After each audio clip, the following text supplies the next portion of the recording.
ਮਹਾਤਮਾ ਜੀ ਵੱਲੋਂ ਕੁਝ ਪ੍ਰਸ਼ਨਾਂ ਦੇ ਉੱਤਰ।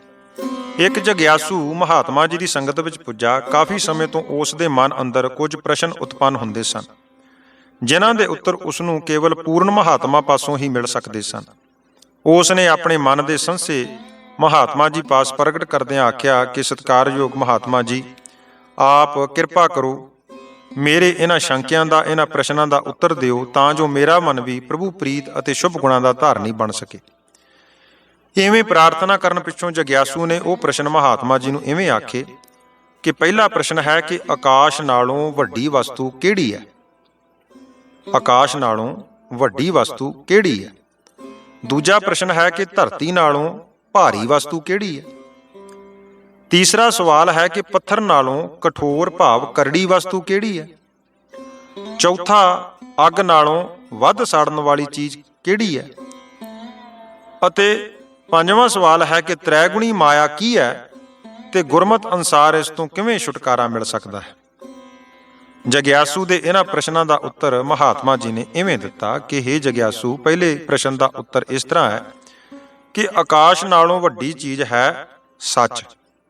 ਸੱਚ ਪ੍ਰਮਾਤਮਾ ਦਾ ਸਰੂਪ ਹੈ। ਇਸ ਨੂੰ ਤਿੰਨਾਂ ਲੋਕਾਂ ਵਿੱਚੋਂ ਕੋਈ ਵੀ ਮੇਟ ਨਹੀਂ ਸਕਦਾ। ਵਾਹਿਗੁਰੂ ਜੀ ਸਭ ਤੋਂ ਵੱਡੇ ਹਨ ਅਤੇ ਨਾ ਹੀ ਉਸ ਜਿਹਾ ਕੋ ਪਹਿਲਾਂ ਹੋਇਆ ਹੈ, ਨਾ ਹੁਣ ਹੈ, ਨਾ ਹੋਵੇਗਾ। ਇਸ ਵਾਸਤੇ ਸੱਚ ਆਕਾਸ਼ ਨਾਲੋਂ ਵੀ ਵੱਡਾ ਹੈ। ਗੁਰੂ ਸਾਹਿਬ ਜੀ ਦੀ ਪਵਿੱਤਰ ਬਾਣੀ ਇਸ ਗੱਲ ਦੀ ਪ੍ਰੋੜਤਾ ਇਵੇਂ ਕਰਦੀ ਹੈ ਕਿ ਆਦਿ ਸੱਚ, ਜੁਗਾਦ ਸੱਚ, ਹੈ ਵੀ ਸੱਚ, ਨਾਨਕ ਹੋਸੀ ਵੀ ਸੱਚ। ਕਿਉਂਕਿ ਇਹ ਸੱਚ ਸਾਰੇ ਪਾਪਾਂ ਦਾ ਦਾਰੂ ਹੈ, ਸਾਰੀਆਂ ਬੁਰਾਈਆਂ ਦਾ ਖਾਤਮਾ ਕਰਨ ਵਾਲਾ ਹੈ ਅਤੇ ਇਸ ਸੱਚ ਦੇ ਮਾਰਗ ਉੱਤੇ ਚੱਲਦਿਆਂ ਹੋਇਆਂ ਸਮੁੱਚਾ ਜਹਾਨ ਉਸਤਤ ਕਰਦਾ ਹੈ।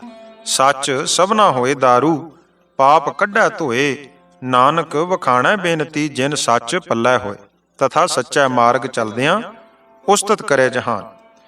ਸਤਿਗੁਰੂ ਜੀ ਜਪਜੀ ਸਾਹਿਬ ਵਿੱਚ ਵੀ ਸੱਚ ਨੂੰ ਧਾਰਨ ਕਰਨ ਵਾਸਤੇ ਫਰਮਾਉਂਦੇ ਨੇ ਕਿ ਕਿਵ ਸਚਿਆਰਾ ਹੋਈਐ, ਕਿਵ ਕੂੜਾ ਟੁੱਟੈ ਪਾਲ।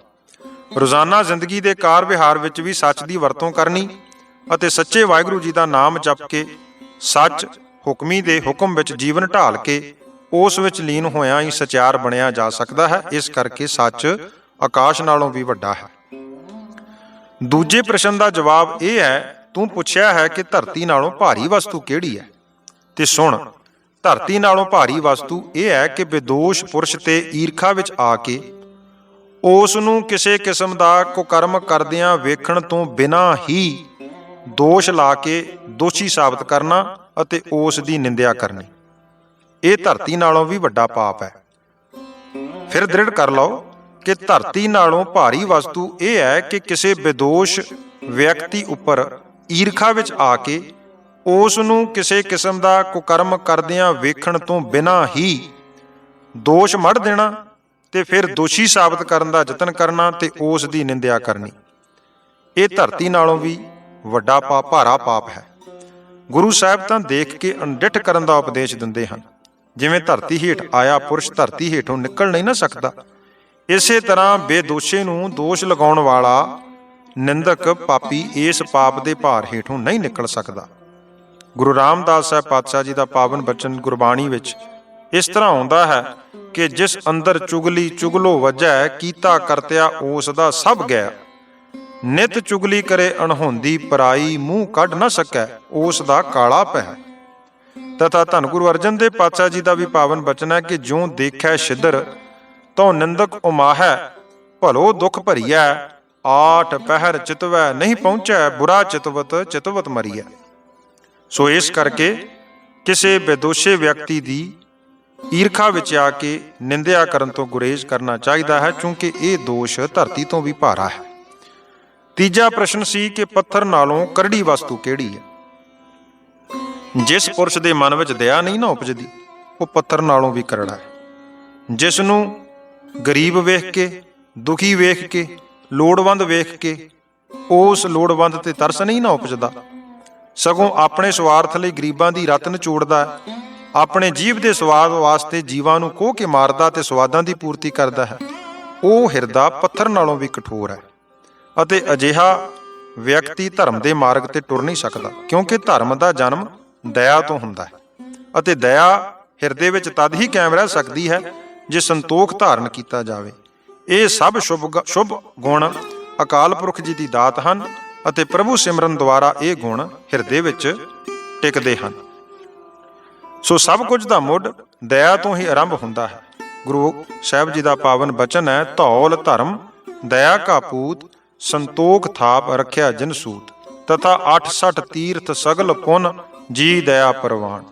ਸੋ ਇਸ ਲਈ ਇਹ ਆਤਮਾ ਦਇਆ ਆਦਿ ਸ਼ੁਭ ਗੁਣਾਂ ਤੋਂ ਸਖਣਾ ਹਿਰਦਾ ਪੱਥਰ ਨਾਲੋਂ ਵੀ ਸਖਤ ਹੁੰਦਾ ਹੈ। ਚੌਥਾ ਪ੍ਰਸ਼ਨ ਜਗਿਆਸੂ ਦਾ ਸੀ ਕਿ ਅੱਗ ਨਾਲੋਂ ਵੱਧ ਸਾੜਨ ਵਾਲੀ ਵਸਤੂ ਕਿਹੜੀ ਹੈ। ਸੋ ਮਹਾਤਮਾ ਜੀ ਨੇ ਬਚਨ ਕੀਤਾ ਕਿ ਇਹ ਪੁਰਖਾ, ਅੱਗ ਨਾਲੋਂ ਵੱਧ ਸਾੜਨ ਵਾਲੀ ਚੀਜ਼ ਹੈ ਈਰਖਾ। ਕਿਸੇ ਦੀ ਤਰੱਕੀ ਵੇਖ ਕੇ, ਸੱਚੀ ਸੁੱਚੀ ਕਿਰਤ ਕਰਕੇ, ਕਿਸੇ ਪਾਸ ਇਕੱਤਰ ਹੋਇਆ ਬਹੁਤਾ ਧਨ ਵੇਖ ਕੇ, ਦੁਨਿਆਵੀ ਪਦਾਰਥਾਂ ਦਾ ਕਿਸੇ ਪਾਸ ਜ਼ਿਆਦਾ ਹੋਣਾ ਤੱਕ ਕੇ ਤ੍ਰਿਸ਼ਨਾ ਵਸ ਹੋ ਕੇ ਈਰਖਾ ਕਰਨੀ ਅਤੇ ਆਪਣੇ ਆਪ ਨੂੰ ਇਸ ਈਰਖਾ ਦੀ ਅੱਗ ਵਿੱਚ ਸਾੜਨਾ। ਇਹ ਈਰਖਾ, ਇਹ ਸਾੜਾ, ਇਹ ਜਲਨ ਅੱਗ ਦੇ ਸੇਕ ਨਾਲੋਂ ਕਿਤੇ ਜ਼ਿਆਦਾ ਮਨੁੱਖ ਨੂੰ ਸਾੜਦੀ ਹੈ। ਅੱਗ ਤਾਂ ਉਸ ਵੇਲੇ ਹੀ ਸਾੜੇਗੀ ਨਾ ਜਦੋਂ ਕੋਈ ਉਸ ਦੇ ਨੇੜੇ ਜਾਵੇਗਾ, ਪਰ ਇਹ ਈਰਖਾ ਦੀ ਅੱਗ, ਇਹ ਤ੍ਰਿਸ਼ਨਾ ਦੀ ਅੱਗ ਹਰ ਸਮੇਂ ਹੀ ਹਿਰਦੇ ਵਿੱਚ ਵਸਣ ਕਾਰਨ ਆਤਮਾ ਨੂੰ ਸਾੜਦੀ ਰਹਿੰਦੀ ਹੈ। ਅਜਿਹੇ ਮਨੁੱਖ ਦੇ ਮਨ ਵਿੱਚ ਖੇੜਾ ਬਿਲਕੁਲ ਨਹੀਂ ਰਹਿੰਦਾ। ਕੋਈ ਵਿਰਲਾ ਭਗਤ ਮਹਾਂਪੁਰਖ ਪ੍ਰਭੂ ਕਿਰਪਾ ਨਾਲ ਹੀ ਇਸ ਅੱਗ ਤੋਂ ਬਚਿਆ ਹੈ। ਧੰਨ ਗੁਰੂ ਅਰਜਨ ਦੇਵ ਸਾਹਿਬ ਪਾਤਸ਼ਾਹ ਜੀ ਦਾ ਪਾਵਨ ਬਚਨ ਹੈ ਕਿ ਦਾਵਾ ਅਗਨ ਬਹੁਤ ਤ੍ਰਿਣ ਜਾਲੇ, ਕੋਈ ਹਰਿਆ ਬੂਟ ਰਹਿ ਹੋਏ। ਸੋ ਮੇਰੀ ਆਤਮਾ, ਭਗਤਾਂ ਨੇ ਸਰਬ ਵਿਆਪਕ ਪ੍ਰਭੂ ਜੀ ਨਾਲ ਪ੍ਰੇਮ ਕੀਤਾ।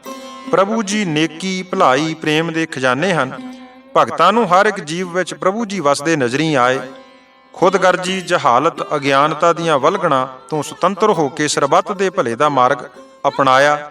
ਗੁਰੂ ਸਾਹਿਬ ਜੀ ਨੇ ਜਾਤ, ਰੰਗ, ਨਸਲ, ਵਰਣ, ਆਸ਼ਰਮ, ਊਚ ਨੀਚ ਦੀਆਂ ਸਭ ਵੱਟਾਂ ਵਿਤਕਰੇ ਢਾਹ ਕੇ ਜਾਤ ਅਭਿਮਾਨੀਆਂ, ਚੌਧਰ ਦੇ ਭੁੱਖੇ, ਰਾਜਸੀ ਮਦ ਵਿੱਚ ਮਤਵਾਲੇ ਹੋਏ ਜਰਵਾਣਿਆਂ ਵੱਲੋਂ ਤ੍ਰਿਸਕਾਰੇ, ਲਤਾੜੇ, ਨਿਆਸਰੇ ਲੋਕਾਂ ਨੂੰ ਗਲ ਲਾਇਆ। ਕੋੜੀਆਂ ਦੀ ਸੇਵਾ ਆਰੰਭੀ, ਸੰਗਤ ਪੰਗਤ ਦੀ ਸਾਂਝ ਕਾਇਮ ਕੀਤੀ।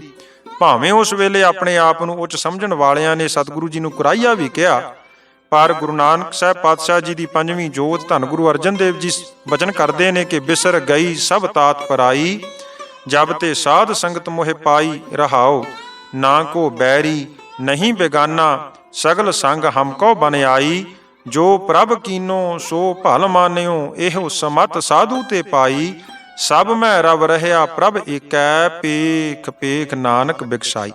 ਇਸ ਲਈ ਹੇ ਮੇਰੀ ਆਤਮਾ, ਇਹੋ ਗੁਰਮਤਿ ਦਾ ਮਾਰਗ ਹੈ ਜਿਸ ਤੇ ਟੁਰਿਆਂ ਸਭ ਅਵਗੁਣ ਖਤਮ ਹੋ ਜਾਂਦੇ ਹਨ ਤੇ ਗੁਣਾਂ ਦੀ ਦਾਤ ਪ੍ਰਾਪਤ ਹੋ ਜਾਂਦੀ ਹੈ। ਸੰਤ ਮਹਾਤਮਾ ਭਗਤ ਸਭ ਸੱਚ ਮਾਰਗ ਤੇ ਟੁਰ ਕੇ ਸਚਿਆਰ ਬਣੇ ਅਤੇ ਪ੍ਰਭੂ ਜੀ ਦੇ ਚਰਨਾਂ ਕਮਲਾਂ ਦੀ ਪ੍ਰੀਤ ਵਿੱਚ ਲੀਨ ਹੋਏ। ਤੂੰ ਵੀ ਈਰਖਾ, ਨਿੰਦਿਆ, ਤ੍ਰਿਸ਼ਨਾ ਆਦਿ ਦੀ ਅੱਗ ਤੋਂ ਬਚ ਤੇ ਨਾਮ ਸਿਮਰਨ ਦੀ ਠੰਡ ਨਾਲ ਆਪਣੀ ਆਤਮਾ ਨੂੰ ਠੰਡਾ ਕਰ।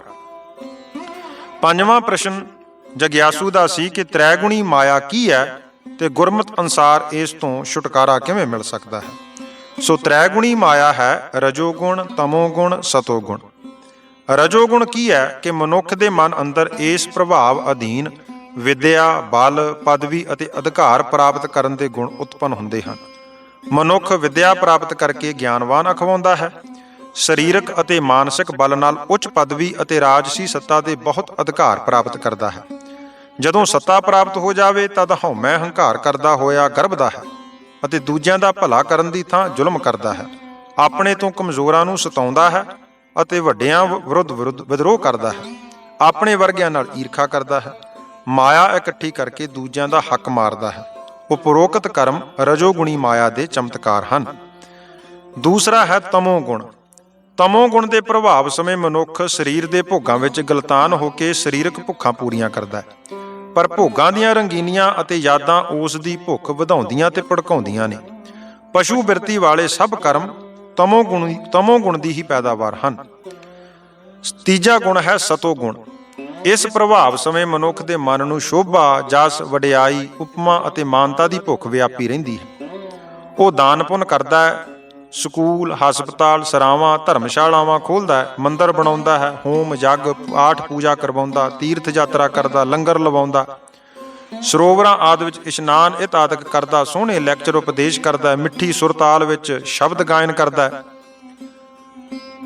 ਭਲਾ ਭਲਾ ਅਖਵਾਉਣ ਦਾ ਯਤਨ ਕਰਦਾ ਰਹਿੰਦਾ ਹੈ। ਇਵੇਂ ਉਸ ਦੀ ਹਉਮੈ ਨੂੰ ਪੱਠੇ ਪੈਂਦੇ ਹਨ। ਉਸ ਦੇ ਮਨ ਨੂੰ ਸ਼ੋਭਾ ਤੇ ਵਡਿਆਈ ਦਾ ਨਿੱਘ ਮਹਿਸੂਸ ਹੁੰਦਾ ਹੈ। ਇਵੇਂ ਜ਼ੋਰ ਜ਼ੁਲਮ ਕਰਕੇ ਵੀ ਆਪਣੇ ਖਿਆਲਾਂ ਦਾ ਅਨੁਸਾਰੀ ਬਣਾਉਣ ਨੂੰ ਧਰਮ ਅਤੇ ਉਪਕਾਰ ਸਮਝਦਾ ਹੈ। ਇਹ ਸਾਰੇ ਸਤੋ ਗੁਣ ਦੇ ਚਮਤਕਾਰ ਹਨ। ਉਪਰੋਕਤ ਤਿੰਨਾਂ ਗੁਣਾਂ ਅਧੀਨ ਮਨੁੱਖ ਦਾ ਸਾਰਾ ਸਮਾਂ ਸੰਸਾਰਕ ਧੰਦਿਆਂ ਕਰਮਕਾਂਡਾਂ ਵਿੱਚ ਦੀ ਲੰਘ ਜਾਂਦਾ ਹੈ।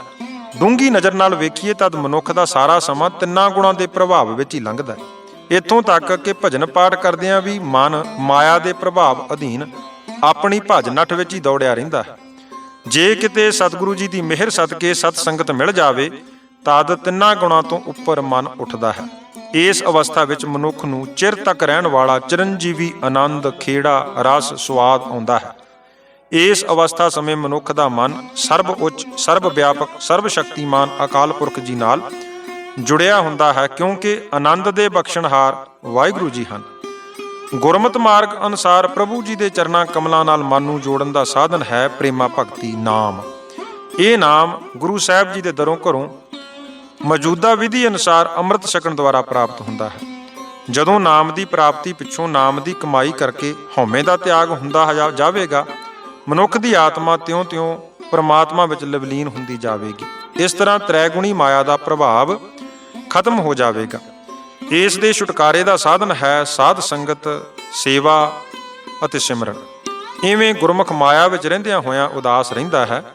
ਉਹ ਮਾਇਆ ਨੂੰ ਤਿਆਗਦਾ ਨਹੀਂ, ਸਗੋਂ ਉਹ ਮਾਇਆ ਦੇ ਗੁਣਾਂ ਤੇ ਭੋਗਾਂ ਤੋਂ ਲਾਭ ਲੈਂਦਿਆਂ ਉਹਨਾਂ ਦੀ ਸੁਚੱਜੀ ਵਰਤੋਂ ਕਰਦਾ ਹੈ, ਦੁਰਵਰਤੋਂ ਨਹੀਂ ਕਰਦਾ। ਭਾਵ ਕਿ ਮਾਇਆ ਨੂੰ ਪ੍ਰਭੂ ਜੀ ਦੀ ਦਾਤ ਸਮਝਦਾ ਹੋਇਆ, ਆਪਣੇ ਆਪ ਨੂੰ ਪ੍ਰਭੂ ਜੀ ਦੀ ਅੰਸ਼ ਸਮਝਦਾ ਹੋਇਆ ਉਸ ਅਕਾਲ ਪੁਰਖ ਜੀ ਨਾਲ ਇੱਕ ਮਿਕ ਹੋਣਾ ਚਾਹੁੰਦਾ ਹੈ, ਕਿਉਂਕਿ ਪ੍ਰਭੂ ਜੀ ਨੇ ਇਹ ਮਾਇਆ ਸਾਜੀ ਹੋਈ ਹੈ।